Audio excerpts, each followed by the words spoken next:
Freedom Island.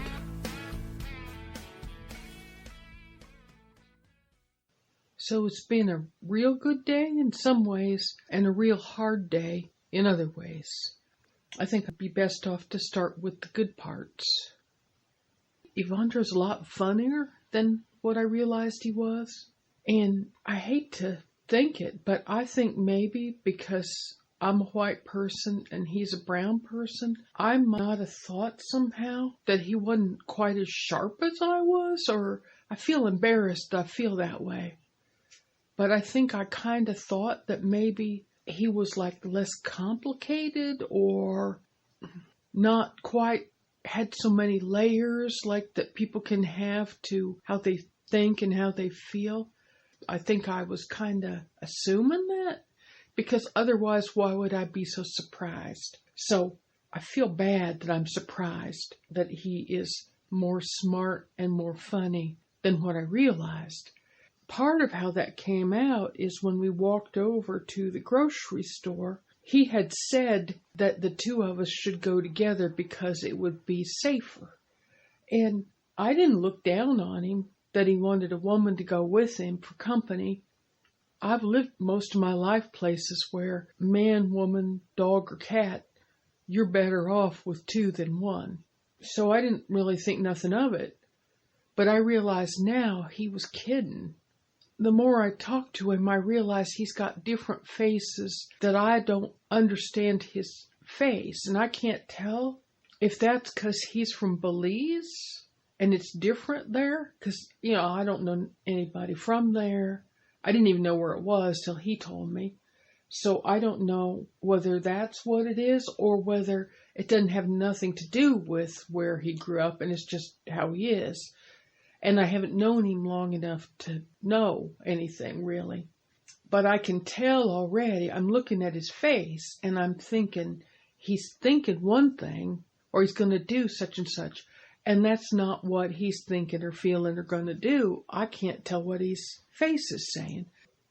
I think when he's serious, he looks worried, like he frowns, or he looks like he's trying to count in his head, or, divide some complicated number by 3 or something like that. And I think that when he looks like that, he's not really what I would call worried.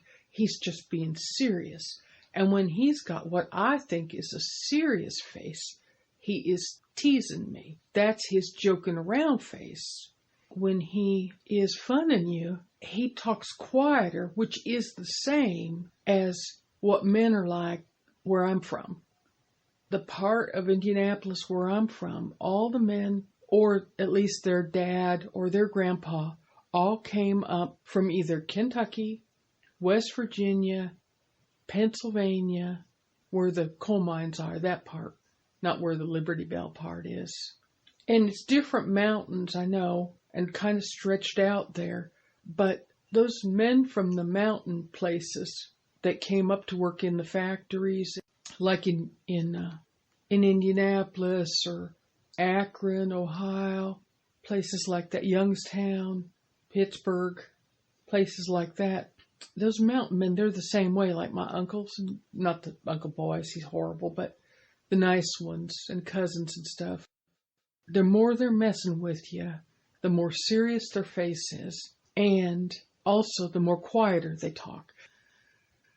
It's complicated. If a man's from mountain places, him being quieter could be either he's really, really mad and about to give you a look that'll freeze your blood, or he's teasing you.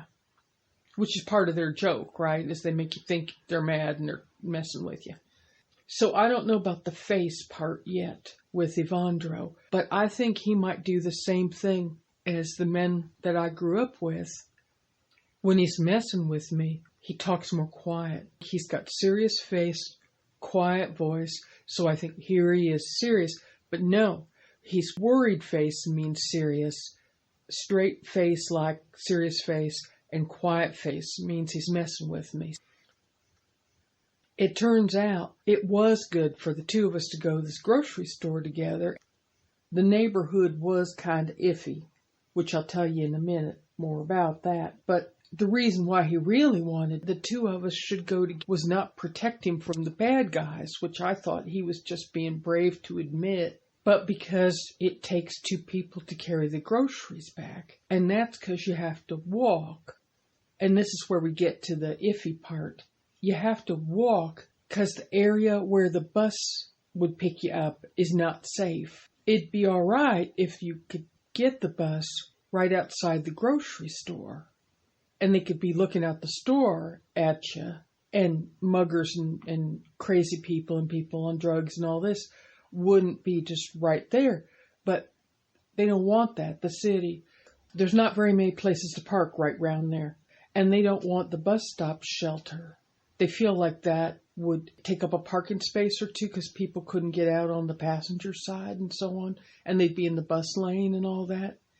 Even though all the poor people that don't have cars are the one that shop at Price Cutter. But that's just how it is. The rich people that already have a nice car can park right in front of their grocery store and it's not a problem for them. But the poor people have got to carry their dang groceries down to the bus stop, which would be bad enough in itself. But the bus stop area has a big turnaround in it. It's where the bus has to go round the other way because Price Cutter is at the end of the route, So it has to come up, go round in like a half circle, and it kind of spits it back out on the highway there. It's kind of I guess it's not really a highway, but it's like a divided road, with a median strip in the middle. So you got to play dodge them and not get crushed to death by the cars carrying your groceries. And then you got to trot over because it won't even pick you up. It won't even pick you up on the side of the street you're on. The bus goes past the Price Cutter, and then that's right where it takes its big turnaround and then comes back the other way. So naturally, nobody would be going no farther on it except Price Cutter would be the last place they would go. You know what I mean? There wouldn't be nobody getting on the bus on that side of the street for any reason except they're trying to get on to get their groceries and themselves in to go home. But they can't get on that way. You have to cross 2 lanes, Meridian, and 2 lanes to go over where the bus shelter is on the other side. So that's a problem. And then over there is away from everything. Like the road kind of does a little jiggle joggle there and it turns into something else. It's one of the streets where it had a name up to a certain place and then they start calling it something, Route 3 or Highway 3 or something 3. I don't remember what it was. Route 3, something.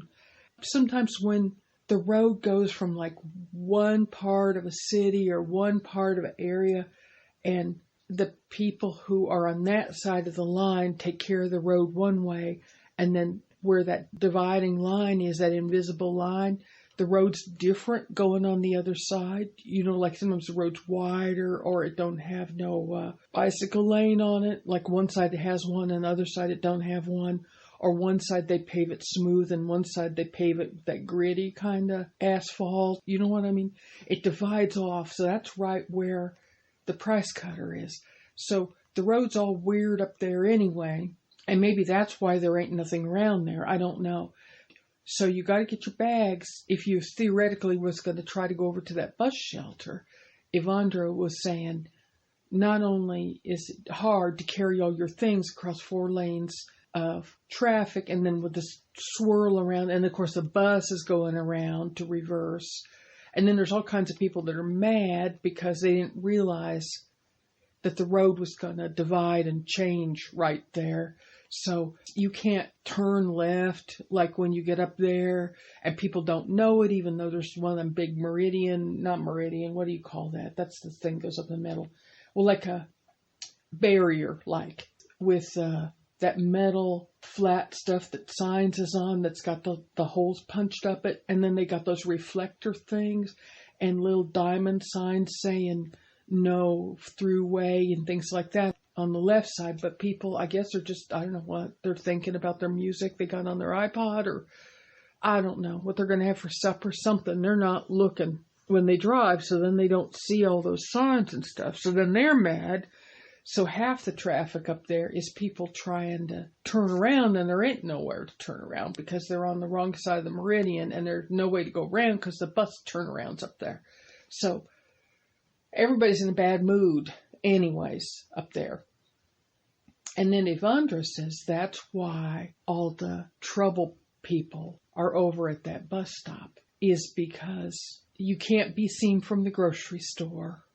You got the road is kind of funny and turns there, and nobody builds up around there. And then the only thing that's near there is a chicken takeout place that I don't even know what it's called because it didn't even have a sign. It just had a picture of a chicken, like a cartoon chicken, in the window.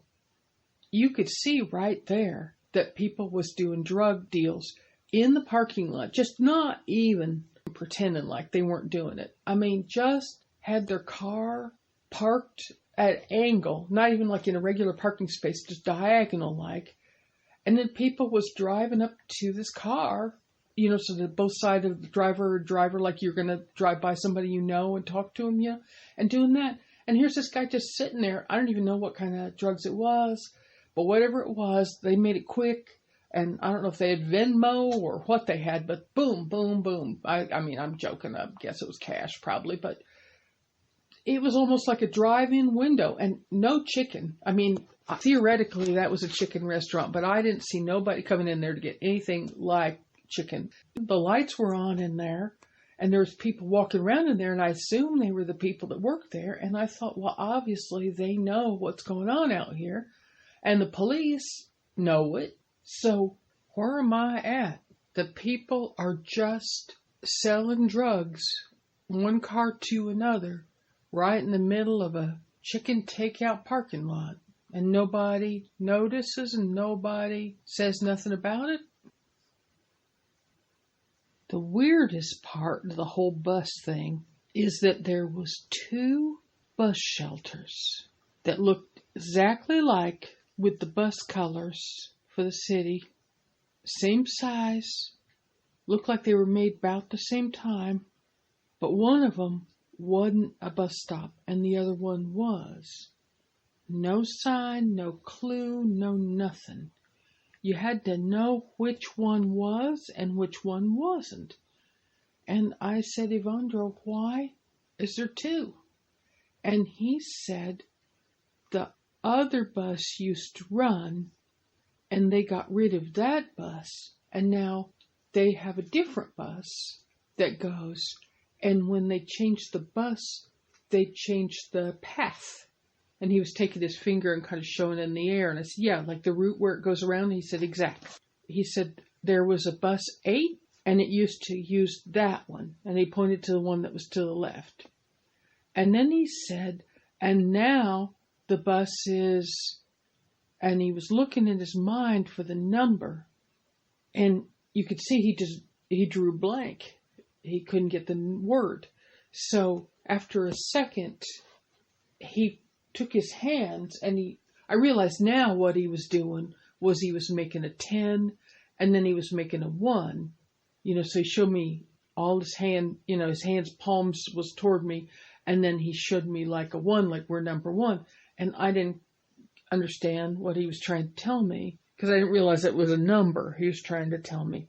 And then he kind of looked up at the side out of the corner of his eye for a second to think of like how, you know, like when you can't figure out what to do, and then you think for a second, you kind of look up out of the way, and he thought, oh, I got it now. And he took, you know, each finger, you know, his index finger, and he held them up next to each other. And I thought, we're both number 1? Like, is it teams? Like one bus is one team and one bus is the other team? And then, as I said, I didn't realize he was trying to make a number. And then I said, oh, 11. And he looked at me like, and I said, 11? And he looked very surprised. And he said, you can speak French? And I said, was that French or was it Spanish? It was one of those. And we both started laughing. And he looked at me, you know, and I said, we used to have the numbers in Head Start. And he said, what's Head Start? And I said, it's like pre-K for poor people, you know. And when I said pre-K, he looked very confused. And then he acted like he was holding horse reins up in front of him, and he was kind of bobbing up and down like he was riding a horse. And I thought, riding a horse? And then I said, pre-K, not the Preakness. The Preakness horse race. Pre-K, like before kindergarten. And he didn't know I don't even know how to spell pre-K. P-R-E something K? I don't know. Well, whatever it is, he didn't know what it was. And so then we were laughing. And so we went by the first bus shelter. We went by the second bus shelter. And I wasn't even really paying attention because we were both laughing. We each had 2 bags of groceries, them plastic bags with the loops through. And we both knew how to do it. We both take groceries on the bus all the time, right? So you take the one loop and you put it through the other loop. So you make like a extra carry handle, and you can get a better grip on it. So, we had done a very good job shopping in Price Cutter. Like, we went in, paid the electric bill, got a receipt.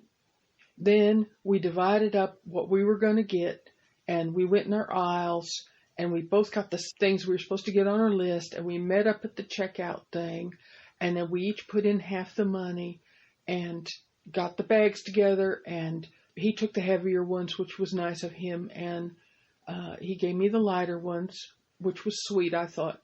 And then we each had 2 bags on each side, so it was 4 bags, right? And that was about what we could carry to walk back to Vivian's house. And then we'd gone over the meridians, and then we were going by the bus shelters. And at first I wasn't even looking at the bus shelters because we were laughing. And it was because he was saying, you can't talk. And I was saying, you can't talk. And he said, you can't understand. And I said, you can't understand. When Evandro was growing up, he was talking Creole. And then the people around him was speaking regular French, English, or Spanish. There's 2 kinds of people that talk in Indianapolis.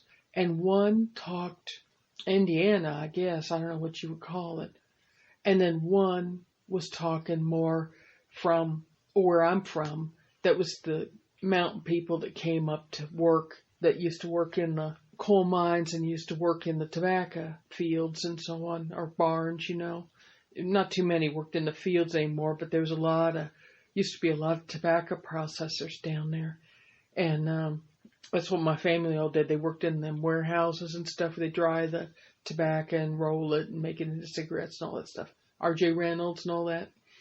So all the people that I grew up with, that's where they came from. And they have a certain way they talk.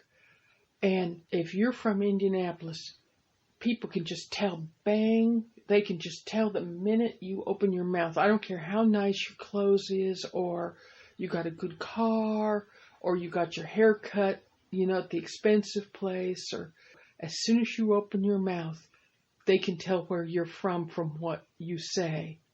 They can't understand you. I mean, I can even understand they can put people down. They just think, well, you're from where people do the harder jobs, so that must mean people are dumber, or else they would have had a better job. And I think, well, it wasn't dumbness that caused people to have bad jobs. It was rich people, but can you not figure that out? I guess not. You talk to somebody, and they would just stare at you like you were not talking regular, that they could understand. And I know we got a little bit of an accent, but we speak regular English words most of the time. Now, there's some stuff that people say where I can understand. If you're from where we're at, there's words that we say that the regular Indiana people don't say. Like, if you say, you're going to pack that along with you. If you're from regular Indiana, pack means like pack a suitcase. like take your bag or pack a box or something like that. But pack where we're at, pack means pick it up and take it with you. And they don't say pack. So if you say you're going to pack that over there, they can tell. That's one of the ways. This is the special words. But it's more like, must be the accent or something. We don't understand how to talk to them in regular Indiana. All we know how to do is talk like this, like your face is made out of bubble gum or something like that. I think that was what was making us laugh about who could talk and who couldn't understand and all that stuff. Different countries and different languages that people couldn't understand. We both had the same problem, which is that we were sort of talking the same way that the people around us were, but they acted like we were from another planet. So they didn't get him. And then I was talking mountain people talk, I guess, whatever you call it, and not regular Indiana. So maybe that's what it was, is just we both know exactly how that is, which is we talk like the people at home and their families and their friends, and then you go 5 miles from where you live at and people act like you're a creature from another planet. So maybe that's what we were laughing about. It's just a relief to have somebody understand, what it's like to be you, maybe. So because we was having a good laugh about the Preakness and pre-K and all that, as I say, I wasn't really looking at those bus shelters. Plus, there's no point in looking at them. We weren't going to take the bus anyway. Evandro said we weren't going to. We were going to walk back, and I wasn't sure why. I thought maybe he meant the bus itself was dangerous. Like, I went to Chicago, Illinois one time. So we saw the elevated train, and they called that the L there. And I said to somebody, "Do you ride the L?" And the person said, "No, it's too dangerous." And I said, "Does it derail a lot?" And they looked at me, and I realized what he was saying. It was too dangerous on the inside, like he was afraid he was going to get mugged on the train. And I was like, oh, not that it's going to fall off the track, right? So when Evandro and I were bringing the groceries back, I thought what he meant was that the bus was too dangerous to get inside of it, and then we would get mugged on the bus, which can happen to you in Indianapolis. There's certain places in Indianapolis where if you're going to take the bus there, what you should do is you should put a fake wallet in your purse or in your pocket and put your real wallet in your sock. So I thought maybe that's what Evandro was thinking about. What he meant was it was just too... he had said scary, and I thought he meant like somebody's knock you in the head scary. But what he meant was almost like scary movie scary. Like when we went past the second bus shelter, then there was a place where, the chicken place was behind us, drug parking lot chicken place, then shelter, then a shelter. We passed them, and then there was just this ugly, dusty, it wasn't a parking lot, it wasn't a vacant lot. I think something had just fell down there, and maybe some truck had come and took most of the rubble away. That's what I think happened. I think there was a building there, and it just fell down like like a place they might, like a little auto parts place where you can go in there and they've got the 1/22 size gaskets and things, like 10,000 little bins that's got all the little pieces and parts to put your car body together and things like that, lug nuts and things like that. It looked like a place that maybe might have had that kind of a building. And then, I don't know if it was vacant, if it burnt down, if it got knocked down, earthquake, struck by lightning. I don't know what happened to it, but I think a building fell down, and then they took away most of it, and then there's little pieces of it. And then it wasn't anything. It wasn't a vacant lot. It wasn't a parking lot. It wasn't a place. It was just kind of like a wreckage of a place with wreckage of fence around it. There wasn't no fence, but there wasn't really fence. It was fallen down, part fence, tore up fence, looked like a backhoe or something had come up into it and pushed it up. The metal post with the little helmet part on the head that had the chain link hanging off of it, like it had concrete all broke off underneath where the post was, and it looked like it was heaving it up and then stopped. Now I don't know if they were trying to pull it out and then just stopped, or they run up against it backwards, running the backhoe. Maybe somebody was stealing the backhoe and didn't know how to drive it. Well, all you would have needed, looking at this horrible place, if you wanted to make a zombie movie about the end of the world and nuclear destruction of every form of life, all you'd have to do is just pay 4 or 5 people that was already walking around in the price cutter to wear what they already had on, and put a little Heinz ketchup here and there on them, and have them stick their arms out and walk slow, and someone was already walking slow enough, and you could have just brought them over the median and then the other lanes of traffic and put them over here in this hellhole place and just had them walk around amongst the ones that was already there, and you would have had a movie. You could put it on one of them compilation DVDs, you can get at Walmart's or someplace where they'd give you 10 horror movies for $3. That would be Bloody Zombies in the Tore Up Vacant Lot.